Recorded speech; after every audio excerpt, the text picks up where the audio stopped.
Halo semua, apa kabarnya? Semoga kalian sehat-sehat selalu ya. Selamat datang kembali di channel aku. Pada kesempatan kali ini aku akan nge-share pengalaman aku ke kalian semua tentang bagaimana sih caranya menjadi seorang asisten dosen ya, atau asisten laboratorium.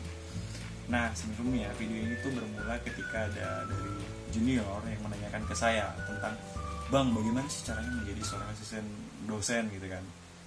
Namun yang bertanya itu tidak hanya satu orang, tapi banyak gitu kan. Jadi saya menjawab itu dan itu secara kontinu dan terus menerus gitu kan. Jadi saya ingin membagi pengalaman saya lebih luas. Saya buat video ini ke kalian semua yang berminat untuk menjadi seorang asisten dosen ataupun asisten laboratorium. Nah, bagi teman-teman yang sudah memiliki pengalaman yang sama seperti saya, bisa juga komen di kolom komentar untuk berbagi cerita tentang pengalamannya masing-masing, oke? Dan jika kalian kalau menyukai video ini, tolong di subscribe. Namun jika tidak, yaudah nggak apa-apa, nggak usah dipaksa. Oke, langsung aja kita mulai ya. Jadi awalnya itu ketika saya masih semester 7. Nah, saya semester 7 ini terkait dengan asisten laboratorium ini ataupun asisten dosen itu dapat tawaran ataupun penawaran dari dosennya secara langsung melalui telepon. Jadi saya ditelepon oleh dosennya, kemudian saya ditawarkan menjadi asisten dosen ataupun asisten laboratorium. Nah, pada waktu itu kan saya masih semester 7 dan sedang menyusun skripsi. Saya sebenarnya sempat menolak karena saya mau fokus ke skripsi aja. Namun ketika saya berpikir lebih dalam lagi, dan sebenarnya saya minta waktu ke dosennya dulu ya, Bu, nanti saya kabari ya Bu, gitu kan. Dan setelah saya putuskan dan saya menerima tawaran dari dosennya, jadi saat itu saya menjadi seorang asisten dosen, tepatnya di semester 7. Oke, sebelum masuk ke tipsnya, saya akan ngebahas sedikit tentang asisten dosen ataupun asisten laboratorium. Jadi tuh asisten dosen ataupun asisten laboratorium itu tugasnya membantu ataupun membantu ketika dosen menjelaskan materi ataupun praktek gitu kan. Jadi asisten tuh diperintahkan untuk membantu dosen gitu dalam membimbing mahasiswa saat teori ataupun praktikum gitu. Lalu benefit yang akan didapatkan ketika teman-teman nih menjadi seorang asisten dosen ataupun asisten laboratorium, teman-teman akan mendapatkan SK dari rektor terkait dengan pengangkatan asisten dosen, baik asisten dosen ataupun asisten dosen praktikan ataupun asisten dosen di lapangan. Kemudian setelah itu kalian juga akan mendapatkan sertifikat. Jadi kalian juga mendapatkan sertifikat, di mana sertifikat itu bisa kalian manfaatkan untuk menambah pengalaman ataupun CV kalian gitu ya, agar sertifikat itu lebih menarik lagi gitu. Kemudian ada uang makan ini dalam bentuk honor ya. Jadi per pertemuan itu dihargai dengan 35.000 kalau di kampus aku. Mungkin di kampus lain itu berbeda-beda ya, tergantung kebijakan dari kampus masing-masing. Oke.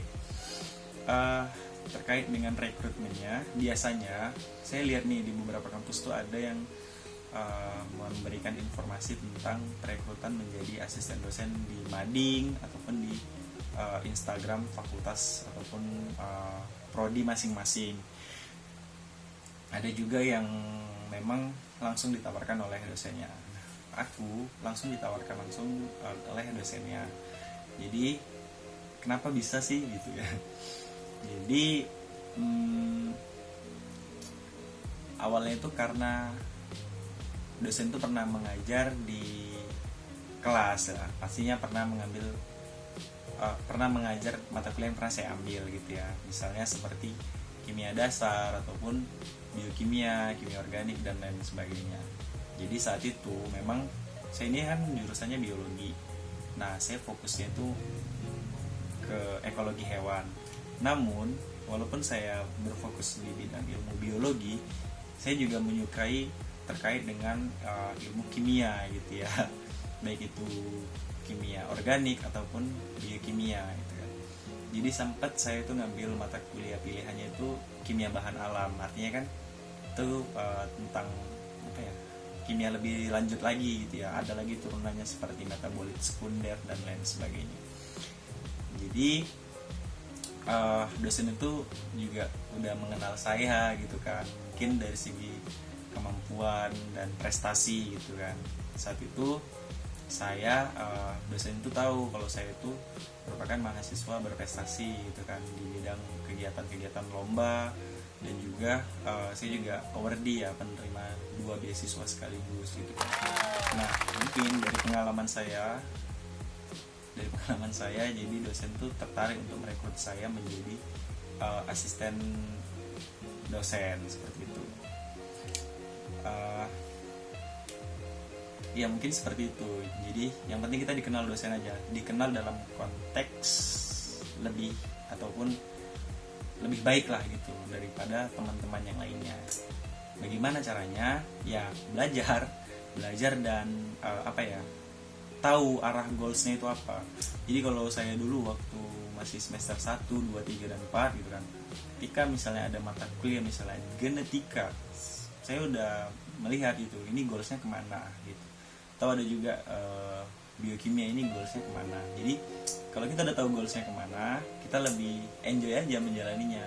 Dan ketika ada sesuatu yang ingin ditanyakan atau ingin didiskusikan, lalu kita lanjutkan diskusi dengan dosennya. Bukan maksudnya untuk caper atau gimana, karena kita di kampus ini kan menimba ilmu ataupun menambah wawasan. Itu adalah hal yang wajar ketika kita berdiskusi dengan dosen gitu terkait dengan penelitian yang berbaur dengan mata kuliah yang diampuhnya gitu. Jadi seperti itu gitu kan.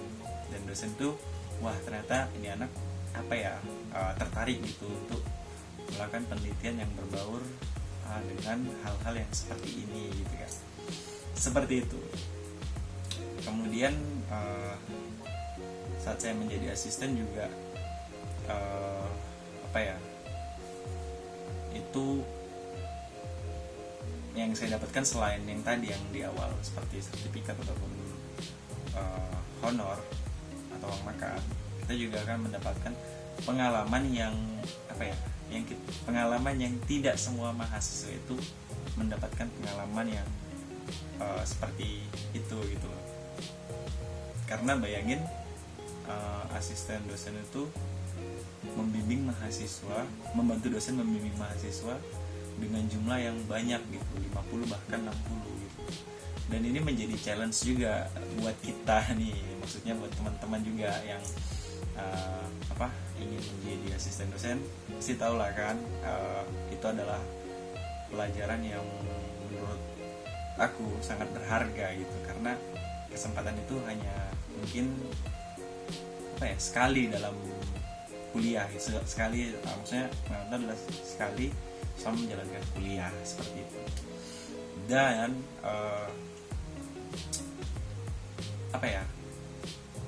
untuk menjadi asisten dosen itu juga kalian harus sudah mengetahui nih basic kalian tuh di mana. Itu dulu yang kalian harus pahami. Dan dosennya itu setiap tahunnya itu membuka ataupun menawarkan menjadi asisten atau tidak seperti itu. Jadi kalian udah bisa nih mulai dari sekarang persiapkan mental gitu kan. Namun saya juga pernah dengar dari kakak senior saya dulu ya, ketika kakak senior tuh menjadi asdos gitu kan, beliau ngomong kalau misalkan mata kuliah yang kalian akan menjadi asdos itu, yang akan kalian menjadi asisten itu tidak boleh nilainya B, harus A, baik itu praktikum ataupun teori. Nah jadi udah bisa nih dilihat gitu kan, kira-kira bidangnya apa dan kemampuannya sampai di mana, seperti itu ya. Apalagi ya, saran juga ya, maksudnya ini tips juga buat adik-adik ya yang masih di semester 3 ataupun maksudnya semester 7 ke bawah lah gitu kan. itu saran dari abang buat kalian adik-adik ya yang masih semester bawah, ketika kalian menjadi asesdes itu pahami dulu bidangnya apa sesuai dengan kemampuan kalian. Kemudian kalian sesuaikan dengan jadwal kuliah kalian. Semisal nih kalian masih semester 3, terus kalian mencoba mendaftar ataupun menerima tawaran dari dosen, tapi kalian tidak melihat jadwal kalian, jadi itu mengganggu mata kuliah kalian dan itu tidak diperbolehkan. Kemarin tuh ada juga dia dibatalin gitu kan, karena kan jangan sampai mengganggu kuliah, usahakan di jam yang kosong gitu. Sebenarnya yang paling aman itu ya di semester 7, 6, dan 5, karena di semester itu tidak sepadat mata kuliah semester 1 sampai dengan semester 4.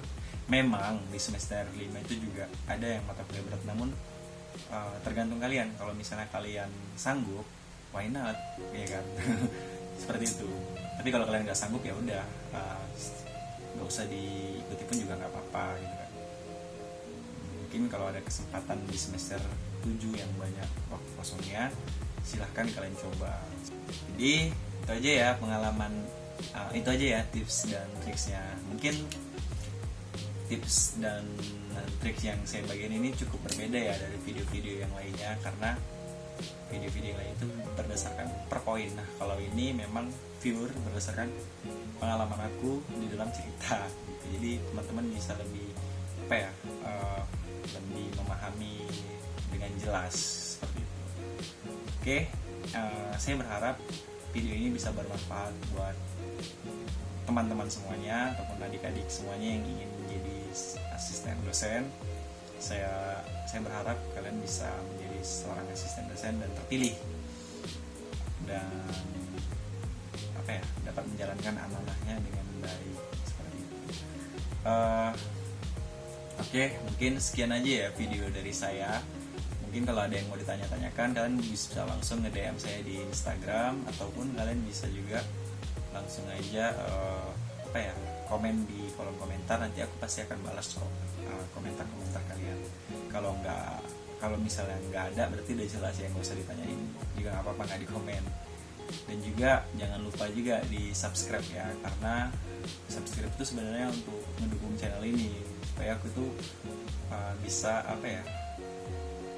membuat konten-konten berikutnya gitu loh, yang mungkin akan bermanfaat untuk kalian semua seperti itu. Oke, sekian dulu ya video dari aku. Lebih dan kurangnya aku mohon maaf. Saya ucapkan terima kasih dan sampai jumpa.